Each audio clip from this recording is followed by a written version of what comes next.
à des gens qui ont des idées et qui votent pour des partis qui sont démocratiques, etc., pose-toi les vraies questions. C'est toi qui es complètement radicalisé et qui devrait vivre dans des pays totalitaires. Ton idéal, c'est les pays d'Amérique du Sud, la Russie, etc., où on est emprisonné pour des... Mais pour les pays, on est emprisonné pour des raisons politiques. Tout à l'heure, on parlait des sapins de Noël, tu disais c'est pour l'ouverture. Inclusivité. Mais là, il n'y a pas d'ouverture. Là, tu te communautarismes. Tu dis, voilà, si on est de gauche, on a le droit d'aller voir ce spectacle-là. Si on est de droite, on a le droit d'aller voir ce spectacle-là. Si c'est du centre, il est fou. C'est ça qui va pas. C'est pour ça qu'on est dans la merde aujourd'hui. Parce que les gens disent, ah bah ça c'est un spectacle pour les gens de gauche. Ah bah ça c'est un spectacle pour les gens de droite. Ah bah ça c'est Noël. Ah non, parce que Noël ça exclut personne.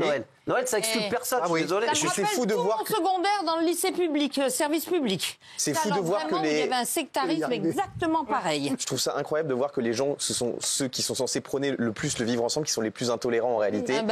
Et moi, et pourtant, je parle pas du tout de politique. Et moi, j'ai plutôt même voté à gauche, même très à gauche. Depuis qu'on est dans TPMP, on voit plein de politiques défiler sur ce plateau. Je suis désolé, les gens de droite sont beaucoup plus sympathiques, beaucoup plus ouverts, et les gens de gauche sont intolérants. C'est ceux qui refusent. Non, mais c'est ceux qui refusent de serrer la main, c'est ceux qui refusent de se mélanger, c'est ceux qui refusent de prendre une photo avec quelqu'un. Voilà. Ça raconte l'info. C'est vrai. Je suis totalement d'accord avec. Non, mais ce que dit Gilles Verdès, comment on peut entendre ça? Je vais répondre, mais j'ai l'impression en fait que ça fait 2 siècles dans ce pays que la gauche, l'extrême gauche, ne considère pas les adversaires politiques comme des gens avec qui débattre, convaincre, discuter, mais comme des ennemis à abattre. C'est ce qui a donné la guillotine, c'est ce qui donne l'ostracisation. C'est exactement ce premier penchant totalitaire qui a donné à la fin, finalement, il faut leur couper la tête, il faut leur interdire de parler, il faut supprimer leurs journaux, il faut qu'ils ne soient plus acceptés dans les endroits où on pourrait les voir, c'est-à-dire les ostraciser complètement et pourquoi pas même brûler leurs livres. Ça peut aller très très loin. Moi, ce que j'observe, c'est que sur ce plateau, par exemple, on a tous une sorte d'occupation, c'est d'essayer de vous convaincre, vous, Gilles Verdès. Et personne n'essaye de vous ostraciser, personne vous dit demain vous serez plus là parce que vous avez les mauvaises idées. Personne se dit, comme vous êtes toujours dans les 7% dans tous les sondages que Cyril Hanouna peut faire sur l'UMP, et ben vous méritez c'est à peu près le score que vous avez fait, donc voilà, excusez-moi. Allez, la cour de récré. Présentez-vous, moi je vous félicite. Présentez-vous, je pense que vous ferez beaucoup. Non, je pense que vous vous présentez, je pense que vous serez plus proche du score d'Anne Hidalgo. Merci. Oui, ça lui va bien. Gilles Verdès, je pense que moi, franchement, allez voir Anne Hidalgo, vous allez faire le même score. Non mais c'est vrai, elle accepte tous les rats à l'hôtel de ville. Merci.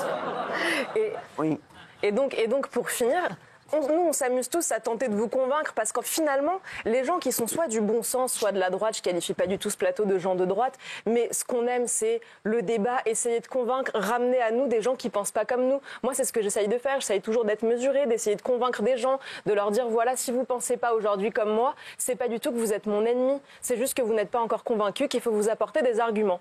À gauche, c'est tout le contraire. À gauche, c'est, on veut sûrement pas qu'ils aient le droit à la parole. Il faut pas qu'ils s'expriment. Et alors, ce qui est très fort avec la gauche, c'est qu'ils ont réussi à inverser le sens des mots. Quand on dit neutralité, par exemple, aujourd'hui, ça veut dire être de gauche. Et on n'est pas neutre dès qu'on est de droite. Mais en revanche, si on est de gauche, ça, on accepte, c'est la neutralité. Et il y a plusieurs endroits où je pense que ça devrait rester des sanctuaires. Les gens peuvent penser ce qu'ils veulent, tant qu'il n'y a pas de propagande, c'est pas un problème. C'est le sport et c'est l'école. À l'école, si vous avez une enseignante qui est en son fort intérieur de droite, elle vote pour qui elle veut ou elle vote à gauche, peu m'importe. Tant qu'elle n'essaye pas d'enseigner aux enfants, de les endoctriner, c'est pas mon problème. Pareil pour le sport, on ne devrait pas se soucier de leurs opinions politiques. Fabrice Divizio. Alors, moi, c'est drôle parce que j'ai vécu quelque chose de cet ordre. Vous savez que j'ai créé une modeste chaîne YouTube qui commence à prendre avec des programmateurs sur la vision chrétienne de l'actualité. Comment l'Église voit l'actualité. Et donc, on a des programmateurs et qui on invite des gens, personnalités. Et on s'est vu répondre plusieurs fois, ah ben non, je ne peux pas venir parce que Divizio, il est de droite. Non. Ce que j'ai appris d'ailleurs. C'est-à-dire qu'on nous dit, effectivement, mais des gens d'église, y compris dans l'église, parler des sanctuaires, au sens littéral, des gens d'église, des clercs, vous disent, ah ben non, je ne peux pas venir parce que vous comprenez, Divizio est de droite. On en est là. On est là. C'est-à-dire qu'à un moment, on a collé une étiquette. On m'a collé une étiquette sur une chaîne YouTube, je ne suis pas Thibaut Inchep, on n'a pas 2 millions, 10 millions, 22 millions, peu importe. Ça a commencé à bien décoller quand même. Mais, oui, c'est vrai. Mais le fait est que c'est quand même assez surprenant, ça c'est le premier point. Le deuxième point, moi ce que je relève, c'est qu'au fond, vous avez dit tout à l'heure, Gilles, vous savez, il est ultra conservateur. J'aurais bien aimé quand même qu'on discute un court instant de ce que c'est qu'être un conservateur. Et il conserve quoi de gauche. Ah c'est ça en fait. Donc, en fait, ce que vous expliquez... Aujourd'hui, c'est une connerie toutes les 2 minutes. Alors, on va prendre... Je voudrais... Non, mais c'est incroyable. Finalement, on va prendre le problème à l'envers. Et à gauche, tu as des social traîtres, y compris dans ton propre camp. Mais on va prendre le problème... Alors, prenons le problème à l'envers. Non, mais je m'en doute. On va prendre le problème à l'envers. Parce que les gens de droite ne disent jamais je suis de droite. Monsieur Divisio, que je respecte profondément, vous êtes de droite et vous ne dites jamais je suis de droite. Jean-Michel Maire, il a dit. Non, c'est pas ça. Ah non, je dis pas. Non. Alors là. Là-dessus, avec moi, s'il y a bien un mec qui assume absolument tout, c'est moi. Simplement, il m'avait semblé comprendre dans ce pays, que le vote était secret. Donc qu'est-ce que j'en ai à foutre de savoir si je suis de droite ou de gauche? Ça change quelque chose? Et ben vous voyez, c'est ça la différence. La différence, elle est là. C'est que moi, ce que vous votez, ce que vous pensez, ne m'intéresse pas. S'en fout total. Moi, ce qui m'intéresse, c'est ce que vous êtes. Tu vas retrouver Fatih ce soir. Non, mais attendez, je rigole pas avec ça. Ce qui m'intéresse, c'est ce que vous êtes. Peu importe si vous êtes de gauche ou de droite. C'est pas ça. On a le droit d'être d'accord avec vous sur un certain nombre de points, être en désaccord, sans forcément coller des étiquettes. C'est comme ça que naissent toutes les ostratisations. Elles naissent par les étiquettes. Enfin, dernier point. Le sport, je l'ai dit ici, à propos du drapeau israélien ou du boycott, enfin je sais plus, quand on parle d'Israël. La Russie aussi.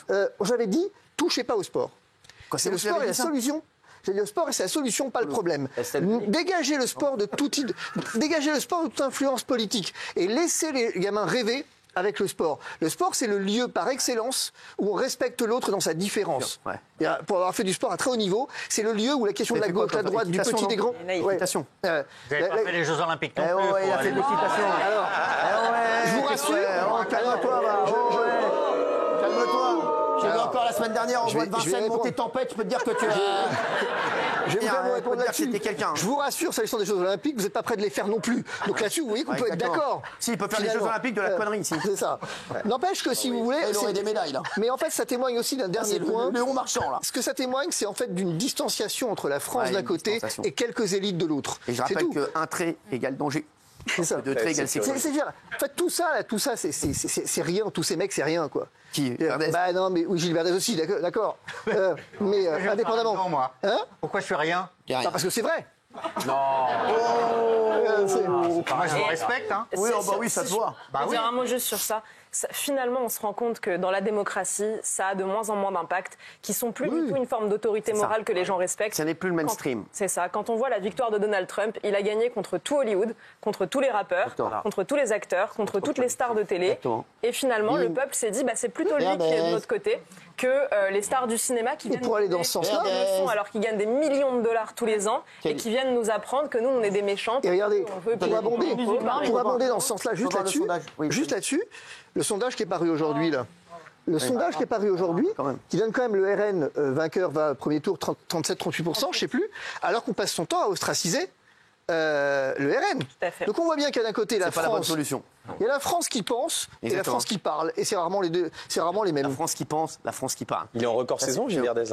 Oui, il est en record saison. Gilles, tu m'as dit tout à l'heure que j'étais de droite, je m'en cache pas, et que j'étais conservateur. Mais toi, je m'en flatte parce que moi, tous les jours, j'arrive au bureau, je t'apporte ton café tous les jours. Et toi, si j'écoutais tes idées, tu m'empêcherais de rentrer à TPMP parce que tu veux exclure les gens qui sont de droite. C'est la différence entre nous deux. J'adore.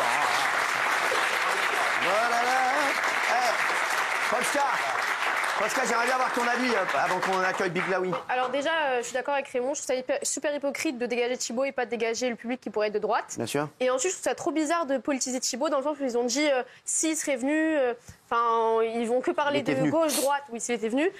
Mais non, en fait, s'il était venu... un petit truc mnémotechnique. Oui, les poissons n'aiment pas les raies. Exactement, merci. Et c'est pour Jean-Michel, parce que je sais qu'il adore... Oui, il adore les raies. Mais... insupportable. Du coup, je pense que si Thibault était venu, tout le monde aurait parlé du combat. Oui. En fait, et pas de gauche et de droite. Et là, on parle de ça à cause de ça, justement. Exactement, bravo. Merci Sarah Knafo. Thibault, il a juste mis les drapeaux de France dans ses salles de sport. C'est tout. Merci Sarah Knafo, merci Fabrice Divisio. Dans un instant, Big Laoui. Alors, il m'a dit qu'il avait du très lourd aujourd'hui. Je ne sais pas s'il parlait de lui ou s'il parlait de ses infos. On le saura dans un instant.